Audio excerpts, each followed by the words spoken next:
Director of the Swami Vivekananda Cultural Centre at the Consul General of India in Durban, Dr. Chaitanya Prakash Yogi, Ms Krijay Govender, Dr Sheetal Bhoola, Mr Piyush Khandelwal, Mr C.P. Mchunu, distinguished guests, online viewers, namaskar and welcome to the third episode of Pravasi Samvaad or Diaspora Dialogue.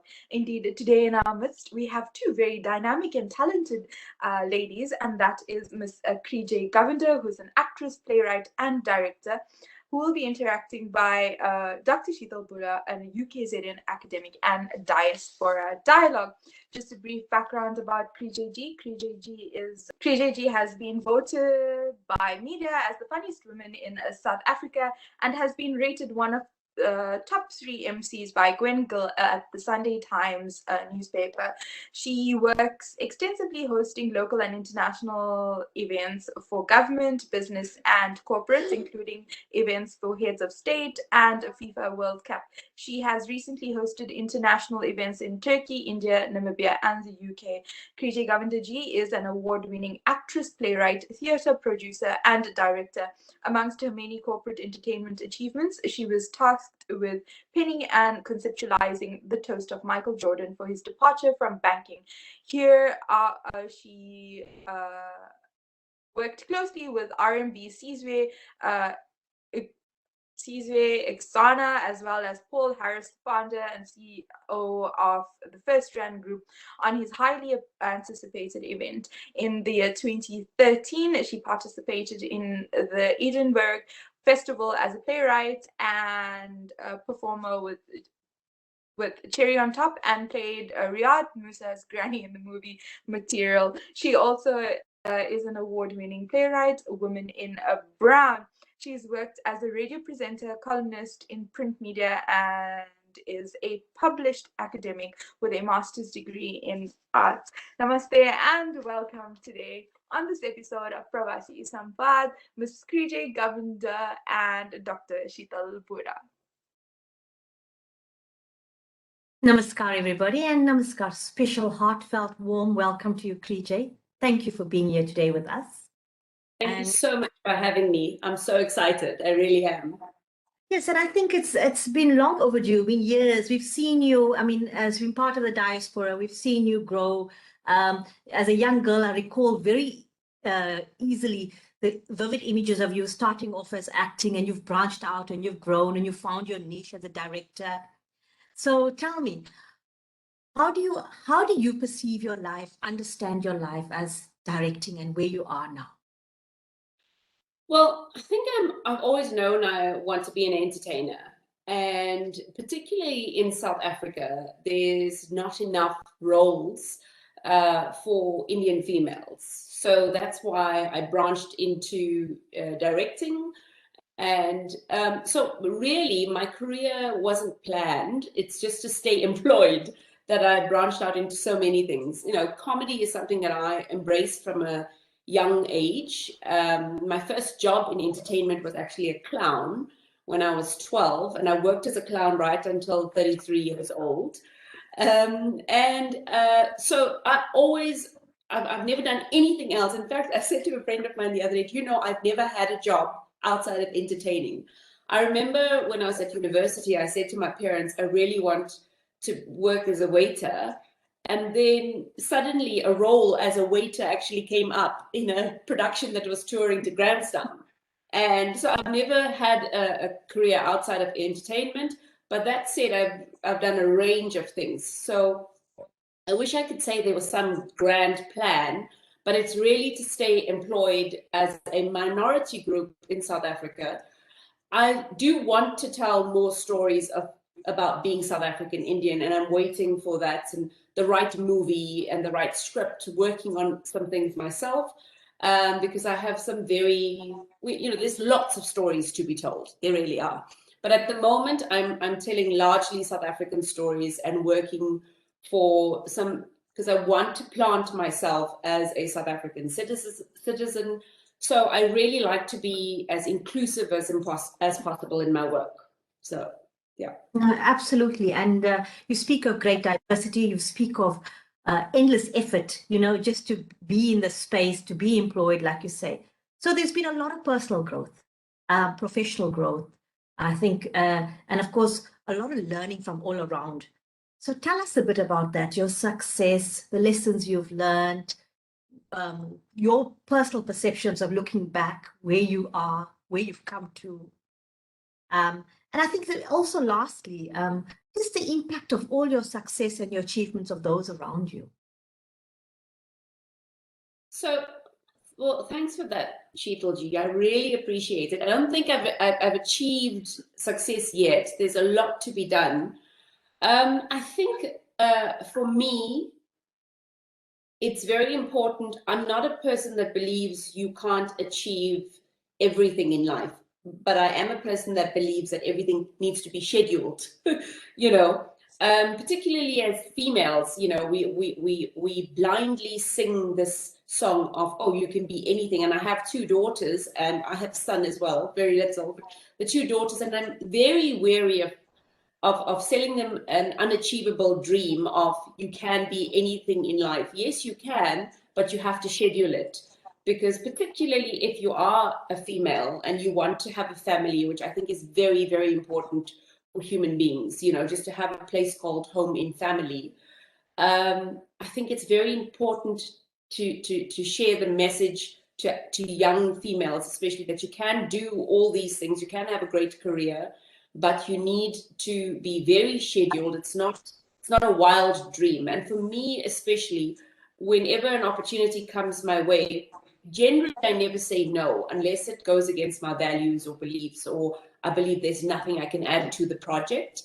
I generally don't say no matter how challenging it is. I always say yes. And then I sit and I go, how am I going to schedule this? Before I do, how am I going to execute this? Because that's so important that you set the time aside rather than the know-how. You know, it's so easy to learn new skills. It's so easy to practice the skills that you've got. What you need is time. And I think that's the currency that is probably the most valuable for me. I don't look at projects necessarily financially. I generally look at them in terms of time and what I can do to maximize my time and give that project my all so it's a success. I hope that answered your question. No, absolutely. And, you know, also, I just want to contribute there. I think for any woman that's multitasking, whether it's any industry or a career, the essence of time management is everything. I myself in a personal space have that juggle on a daily basis as well. Got to allocate X amount of time to this. And what it's taught me is that when you don't allocate enough time, you're also not at your best in terms of intellectual capacity and to execute, even think properly. So, exactly. So I think, you know, to all our listeners out there that are looking to aspire and to achieve and to reach heights, I think you're sharing pivotal information here. Let me just add to that about where that came from. Is actually a theatre tradition which is worldwide. It doesn't matter whether you're in India or South Africa or the United States. There's a theatre tradition that before you go into a show, you have to be at the theatre an hour and a half or an hour before the show starts. Okay, and I've taken that little learning into everything in life, that whatever you schedule in your life, you actually need to be there for an hour and a half before, especially the big events in your life, you know, not necessarily if you're doing a presentation, if you're doing, no, a lot of people are not in entertainment, right? But if you're doing a presentation at work, if you're doing a presentation to your family of you know, something important, it's very important to be anywhere before time and get to know your environment and calm yourself down. And you'll find that you perform at your peak. It doesn't matter what it is, but just to be there. It's almost a sense of getting acquainted with your environment and letting that environment impact you before you present or whatever it is that you're doing. I mean, you know, you're in academics, so you work with students a lot, you know. And I always find that little learning has helped me in various avenues, not just in career. Also, when I'm trying to convince my husband why we need certain things, I just take that extra time to go, let me prep this and arrive a bit early. Yeah, I hope that I won't tell you what my latest plan is. So Yeah. No, absolutely. And I think we all know, with every success, there's your hurdles, there's your challenges, there's a differencing of opinions. Managing all of that, let's talk about your adversities, your experience, and if there were any personal difficulties that somehow impacted your career. Yeah, I have. Well, I'll tell you one thing. I've said I'm in entertainment, but I could never be a newsreader. And that's because I'm dreadfully dyslexic when it comes to reading. I discovered this very late in life, which is very odd because I did very well in academics, but I always had a problem reading out aloud. So ironically, what had happened is that worked to my advantage in that I can read a piece of information and remember things faster, because initially I used to be so afraid of ever being called. When I was at class, I remember when I was a little girl, I guess my English teacher thought, how can this person be so confident in performance? And yet if she just gave me a book and said, read out aloud, I had a difficulty with that. And at that point, I don't think the teachers knew or anything else. I kind of discovered it at university when I went, oh, there's something wrong here. I think my husband, whenever he used to ask me to read something, he'd go, why do you always pause at certain points and all of that? And then I discovered it very late in life. Subsequently, I discovered Steven Spielberg is dyslexic. That made me feel incredible. So that was a big hurdle, because I couldn't explain to my parents or anyone at home. And I've got a nice big family, and everybody would go, what's up? Why can't you just pick up a piece of paper? I always have to go through it first. Do you know what I mean? And then it was wonderful to find a name for it. And then the struggle, Sheetal, was to conquer it. You know what I mean? And I think there is some joy in knowing, if you have any challenges in life, that other people have this and have overcome it. And then you suddenly, I've never been a big fan of Tom Cruise, but when I found out he's dyslexic, I'm like, now I like Tom Cruise, because I have something in common with him. So that was quite big for me. And I've managed to flip that around as well, because I MC a lot of events internationally. And what happened is that I realized that because I can read things quickly, I retain that information and can remember. So my memory works better. So there's just always an upside to anything that one calls a disability. Did I go too deep there? No, absolutely. And you know what? It's wonderful that you're identifying it and you're being vocal and you're actually sharing this with me today. So, there's so much positives in there, like you said. And there are people out there that aspire, they look up to you, they've seen your growth in the media, in the industry over the years as well. And they'll say, this is something interesting as well. So I think we appreciate that humility in you, for you to just share that with us and be honest. So many people won't tell you these things. This were my personal challenges. And over and above, there was anything else that stood out for you? I know we always speak about, you touched on it briefly earlier on, Indian women and the lack of roles for them. Yes. Beyond, I felt that particularly in South Africa, we were hitting the same note of whenever an Indian female character was written, they wrote a marriage story about her. Oh. And whilst that does resonate at some level, South African Indian females at that point, I didn't feel that story was resonating good, because at that point, or my generation is far more involved in choosing their own partners, and probably this started a generation before me. So, people were boxing South African Indian females, and people that weren't South African Indian were writing for South African Indian females and males, and crudely using, Bollywood examples and all of that, and they couldn't understand the complexities that we have with our relationship with India, with Bollywood. You know, it's a very complex relationship, and that's when I think Indian females and South African artists started to write for themselves. What we now need to do is we have the market. I think, you know, with some of the movies that have come out recently and have done exceptionally well, we have the market. Now it's time to tell not just entertaining stories, but stories that could tackle issues that we're going through. Yes, absolutely. And you know, you speak about the complexity and the very, how can I say, multi-angled relationship we have with India and the diaspora and the links. And as women, I think, you know, we choose to be selective in terms of adopting the ideologies, adopting certain values, practices, traditions into our lifestyle. And given that as well, how do you make space for this in terms of your culture, your Indian culture, from your own observations, experiences? How would you depict a little bit of that to us? Right. I remember in 1994, I grappled with it a lot because in 94, South Africa became a democracy. South Africa became a very celebratory democracy. And I remember I think I turned 18 at that time. So I felt it a pivotal point in my life. And I remember grappling with identity. And you know, when one is 18, you think you know it all.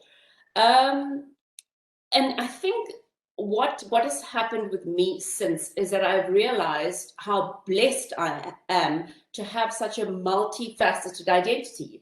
You know, of course, South Africa is my home, and I've always viewed myself as a South African first because this is all I know. I'm fifth generation South African Indian. Sadly, I regret the fact that I don't know any Indian languages. But that had to do with the fact that, you know our history of languages that we needed to learn or were forced to learn. And even that I've made friends with, you know, that I have such a massive English influence in my life because I am a child of colonialism, really. I have such a massive Afrikaans and African influence in my life. And I have a massive Indian influence in my life. And now that I have children, I'll tell you what I enjoy about being Indian. And I see this in all diasporic communities, is the emphasis that we place on education. I mean, I'm in awe at Indian people throughout the world. You know, I just recently watched an interview with the CEO of Google, you know. And of course, I have no connection with him personally, other than he's Indian and I'm Indian. But I just went, wow, what a sense of achievement, you know. And I chat to my kids a lot, and they always ask, you know, why do we put such pressure? Because they've got, you know, kids of various cultures in their class. Why do we put such pressure on them to perform well academically? And I said to them, you know what, girls, it's really, I wish I could tell you, because I always thought I'd be an extremely liberal parent, you know, choose what you want to do. But I'm actually quite a Hitler when it comes sometimes to the academics at home. You know, they just have to be. And I said to them, you know, I really think it's just in the genes. And I love that. I really like that and I find that in Indian communities throughout the world, the emphasis on education, to wanting to grow. And so I think recently, and particularly after having children, you know, one questions your values more and those sort of things. I really decided that I would embrace all aspects of who I am. And that is the South Africanness, and that is my Indianness. And even, you know, because all the stories I was told growing up was actually English stories. And I'm sure a lot of folks in India also can relate to that. And my first language is English, you know, and my second language is Afrikaans, and that's where it stops. And now with my kids, I've insisted that they do Zulu as a language at school, because it's very important for them to realize that they are South African with an Indian heritage behind them. And then what complicates it even more is that my religious faith is I'm a Christian. So, you know, I had to really, and my parents are very, very big, and I love this about my parents. My parents were converts to Christianity. When they converted, they didn't change their names, because a lot of Christians do that. You know what I mean? And my mom's name is Vijaya Lakshmi, and my dad's name is Krishna Swami. And so my parents gave us a really, really good sense of what is your religion and what is your culture. And I really appreciate that from them, that though my religion is Christianity, my culture, and I will always be an Indian. So it's complex, and I've learned to embrace that complexity and actually love it and celebrate it, rather than have it fight sort of inner battles within me. Well, I mean, Christianity as well, I mean, as its own religious sect, has also made inroads in India through the missionaries years ago. So that is also a big example how they've also embraced a multifaceted lifestyle there, where your culture and your religious, you know, somehow also blended to suit you. Is there anything in particular, coming back to you, that you want to pinpoint in terms of your Indian heritage that now you've incorporated into your South African lifestyle? Well, Sheetal, I think definitely food. Food, You know? is it Food is food, dressing, fun, food, celebrations? dressing. I think my conservativeness has got to do with being Indian in terms of dress, and I definitely think food and music. You know, Yes, yes. though I do enjoy classics more, and and I also enjoy the celebrating the successes of the Indian diaspora, which we're seeing more and more. You know, like I was saying to you, when I watched that interview with the CEO of Google, there was such a delight in me, you know, or when I watched the US elections, you know, and I think I can pronounce her name far better than the Americans can. But Absolutely. But I was telling Shrishti earlier on, you know, before you joined us, and I said to them, you know what, I'm a very late descent. Personally, like my grandmother came out from India, not even great grandmom. My grandmother came from Mumbai city. And you know what? I personally heard the narratives of the struggles after migration to South Africa, Port Elizabeth. I've heard it firsthand. And I think that goes hand in hand with celebrating people's achievements when they're in the diaspora of Indian descent. Because we experience being a minority population, making it out by yourself, leaving your homeland. I can easily respond to it. absolutely. And let's go now to the role of your family and friends in your life. Tell us a bit about the spaces they occupy, the spaces in your heart, the spaces in your mind. So I was one of those people that never planned a family or anything like that. I think when I was at high school, straight after high school, I spent a year in the United States as a Rotary exchange student. I'm very much in touch with my American families. And I actually lived with a Mormon family, and I lived with a family of teachers. The Mormon family was probably the most exciting because it was a complete culture shock to me. And they had so many kids. They had 7, and I fitted in as one of the kids as well. So I really enjoyed that. And when I got back, I got into university and drama, and I always had a friend from high school. Funnily enough, he was the head boy, and I was head girl of the same school. And I remember saying horrible things to him, that if he was the last male on earth, I would rather, I said some dreadful things. Well, that now is my husband. So like it was odd that I literally married the guy up the street. And that's quite funny because my sister then married somebody international. We always talk about how everybody expected me to be the one that, you know, sort of found a husband outside. But I literally married the guy up the street. with the same surname. So I didn't even, change my surname, which a couple of my friends still believe was a strategic move, because my dad was very strict on two things about the girls in our house. One, we were never allowed to cut our hair.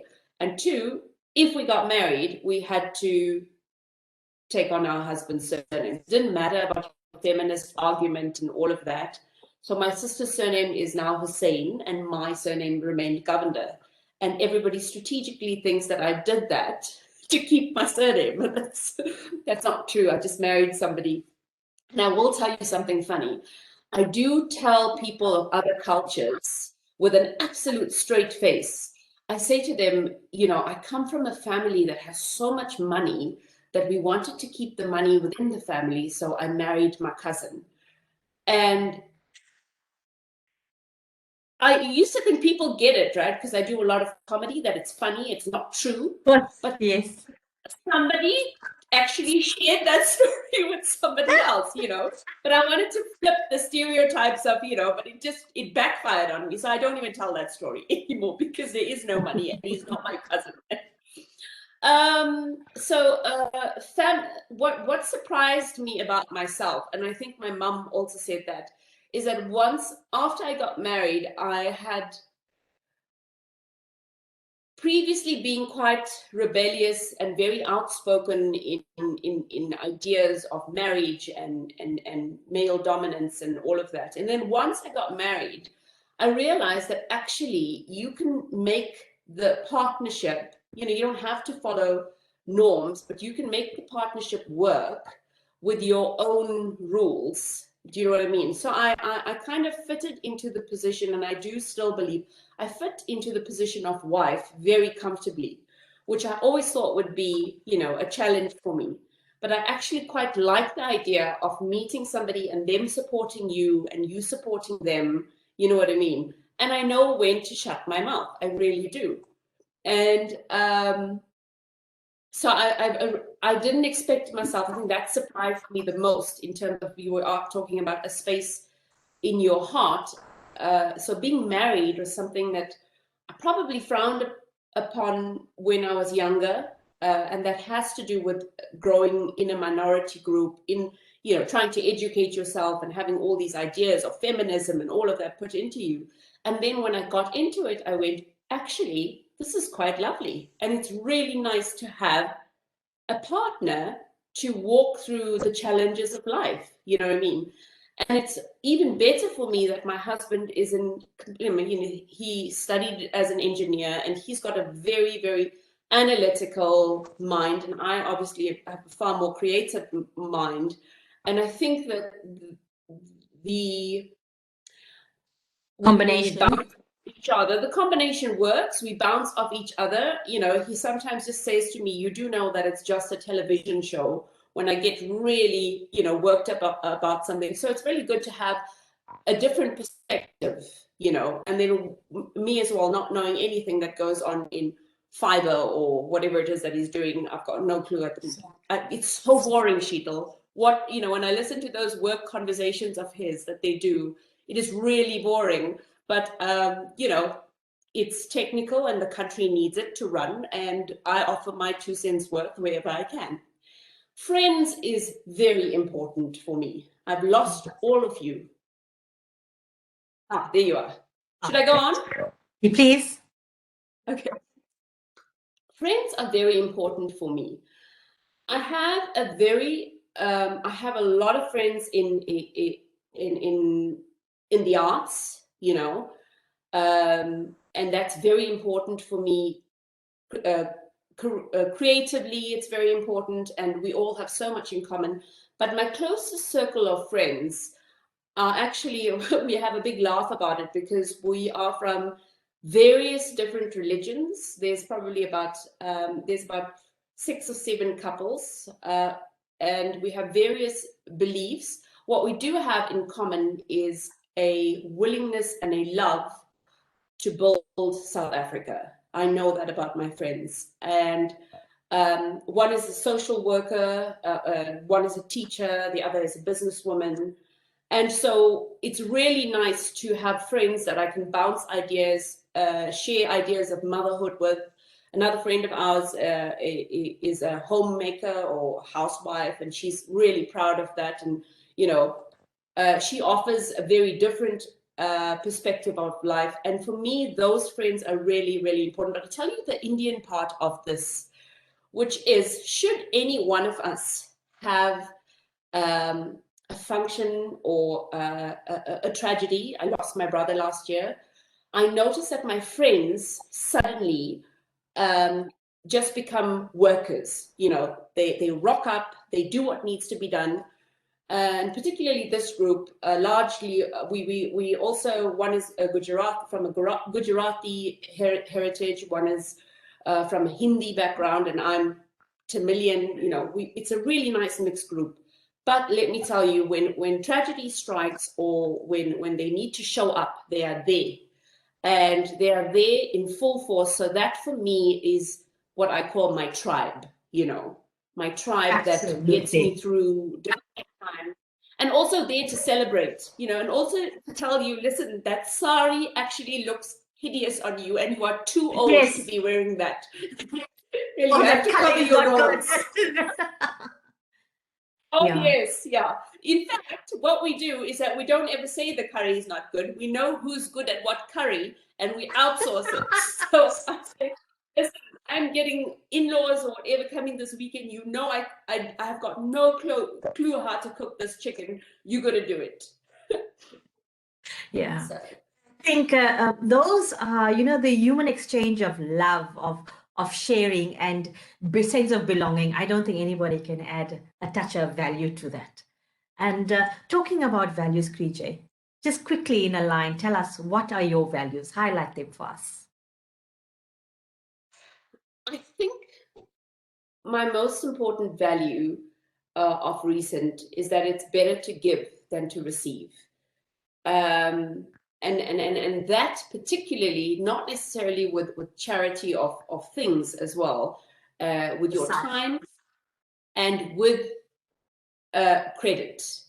So, you know, particularly now I'm in a producerial role at the moment, and so as a producer I get tapped on you know, a pat on my back quite often. And it's not me, really, it's the team underneath me that generally does the work, and I get to report on work done. So I think what I've learned recently, probably in like the last 5 years, that it's very important to give than to receive. And that's mostly to give credit where it's due. So if somebody is done well on a project, you know, and they're going to say, oh, like Legacy right now is the #1 show, we won best telenovela. I wish I could say, wow, it was all me and the creative. It wasn't. You know, it's a real, particularly telenovelas, is probably the most collaborative piece of work you've ever done. So I think it's very important, and that's the value that I really want to exercise more, is that it's better to give than to receive. And I'm not just talking about handouts, I'm talking about credit, give time. Empowering.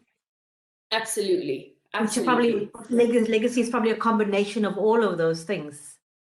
Yes, yeah. So, so I'm really not interested, funnily enough, I'm not interested in building a legacy for myself.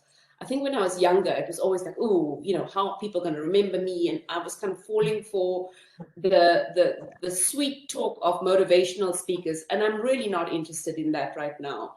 I'm interested in how we can give unemployed people more jobs. I'm interested in how we can give hard workers the credit that they need and the opportunities that they need.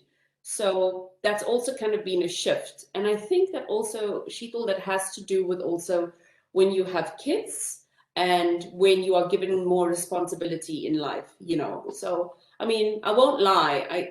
I think everybody wants an applause for themselves and the spotlight for themselves. But there's a part of me recently that goes, it's okay not to have the spotlight on me, because Absolutely. It really does take a lot of people to give me the success that I've had. And generally, particularly with artists, you know, I think it's very unfair the way the world works. That there are people, there are doctors working in rural areas that really deserve the spotlight much more than actors and comedians. Yes, we bring a lot of joy into people's lives, but there are bigger heroes to be celebrated. And I realize that, and I hope that I can do them justice by maybe telling their stories, because, you know, it's just not, what's the word? It's just not sexy enough to have a female engineer. I mean, what are you going to talk to her about? Because as I said, engineers, you know, it's really boring to listen to the technical aspects, but what they do and what they contribute, I feel, is unfairly not celebrated in our world. And not acknowledged enough in the different capacities. Absolutely. Yeah, in the same way. I mean, I think there's pockets of individuals in various industries, you know, that experience this. And for me personally, I think also the acknowledgement, sometimes the applause, it's a good motivation. It's just a reminder. We're all human beings at the end of the day. Absolutely. And sometimes we just need that little bit of reassurance and encouragement and say, hang on, you know what, your purpose is being reached here. You've identified your purpose. You're moving ahead smoothly. You're in the right direction.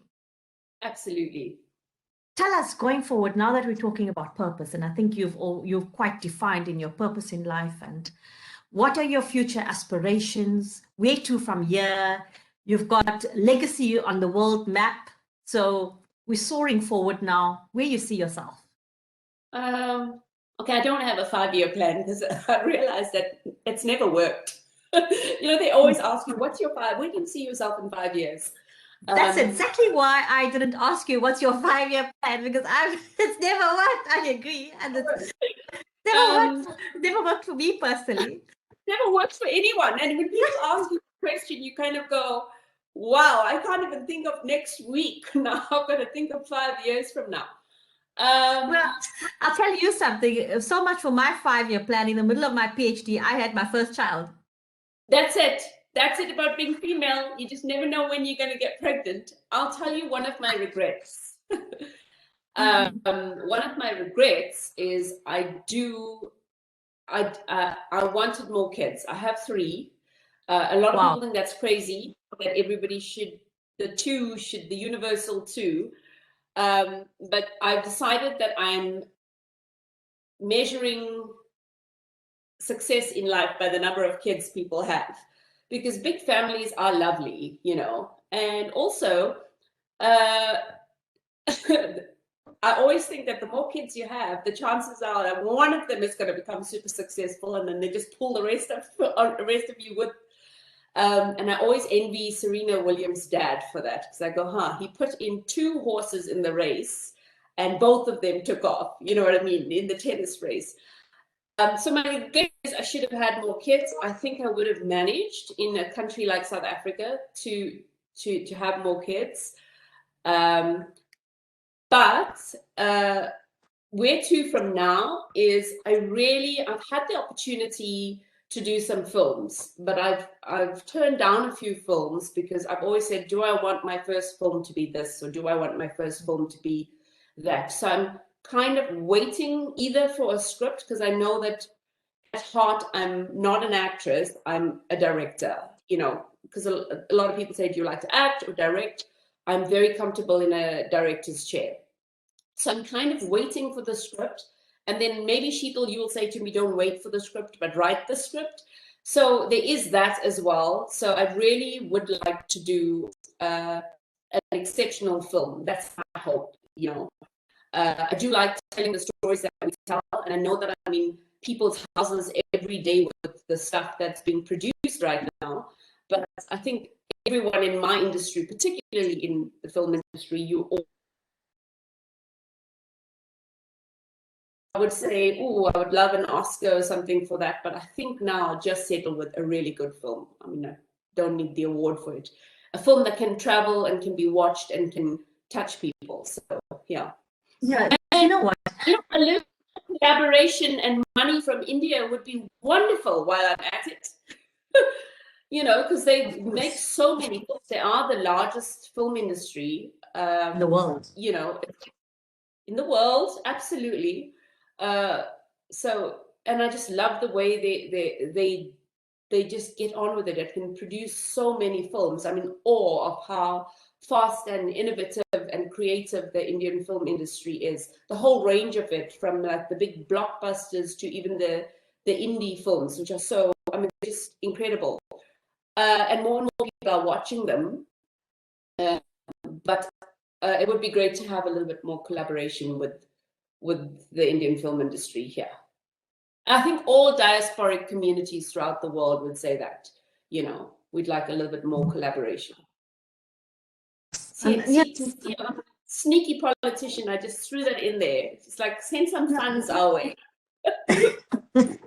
No, absolutely. And I mean, they do it so well. And there's, of course, exchange of learning and sharing and knowledge over there.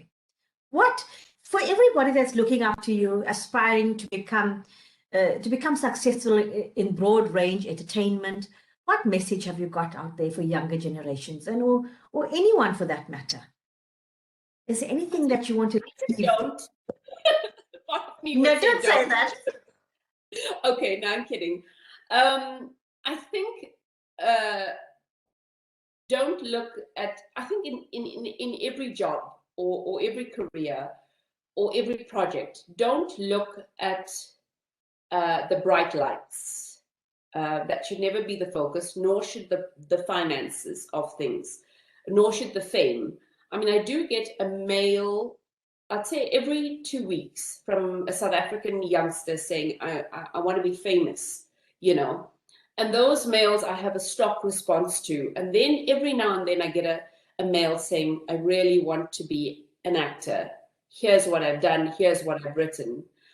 Remember, people will never respect you for what you say, but they will respect you for what you do. You know, that age-old thing of actions speak louder than words. So if you want to be an artist, if you want to be an actor, if you want to be a director or even a singer, produce something. I mean, you know, if I was a youngster born in this time, yes, it's overwhelming, but it's actually the most exciting time because people can see your work. You know, you've got the internet, you've got YouTube, you've got everything. You don't need a big producer. You don't need to do a talent show. You can just do your work and people watch it. And if you're good, you are gonna make it. That's, you know what I mean? Practice, practice, practice. So don't put stuff out that is not good, and then use what you've got, you know. And particularly for females, I would say the way in which you empower yourself is education, then mobility. You know, you've got to be mobile, physically mobile, but also mobile on social media and the internet and all of that. But that doesn't mean you have to follow the examples of other people. You know, that's a big learning. So if you are on social media, you don't have to follow the examples of other people. And if you see celebrities posting very exotic pictures of themselves, you don't have to do that, you know. Think of who you are and be true to who you are as an artist, and people will notice if you are good. They really will. So don't believe, you can look to other people for inspiration. You can look to me for inspiration. You can look to, but there's nothing worse than a copy. The original is always better. Absolutely. So thank you so much. Really sincere gratitude to you for your time and so much you shared with us, your insight and just, you know, and of course your personal journey, Krijay. And I think on behalf of the Centre as well, I want to extend sympathies to you and just continue strength after the loss of your family member. It's not easy.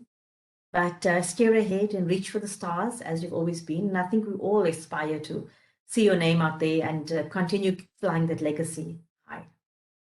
Thank you so much. Thank you for having me. It really means a lot to me. Thank you.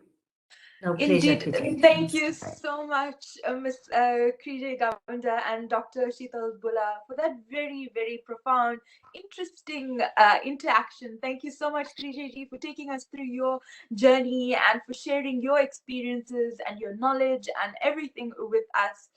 Namaskar, greetings to all of you. On behalf of Swami Vivekananda Cultural Center at the Consulate General of India in Durban, it gives me a great pleasure today to deliver a vote of thanks on today's episode 3 of the program Pravasi, Samvaad, meaning Diaspora Dialogue. Allow me to thank our online guests, Ms Krijay Govender, an actress, playwright, and director, and Dr. Sheetal Bhoola, UKZN academic, for the sterling interaction that they have this evening. To Krijay G and Sheetal G, Dhanyavad for the interaction this evening. To Dr. Chaitanya Prakash Yogi, Director of Swami Vivekananda Cultural Center, Sristi Harinarayan, Sri Piyush Kandilwal, thank you very much for taking part on today's program. To all those who participated online, we'd like to say thank you for taking part on today's program. You are kindly advised to visit our Facebook page, ICCR Durban, for all updates of cultural activities organized by Swami Vivekananda Cultural Center in Durban. To all of you, have a wonderful evening. Namaskar.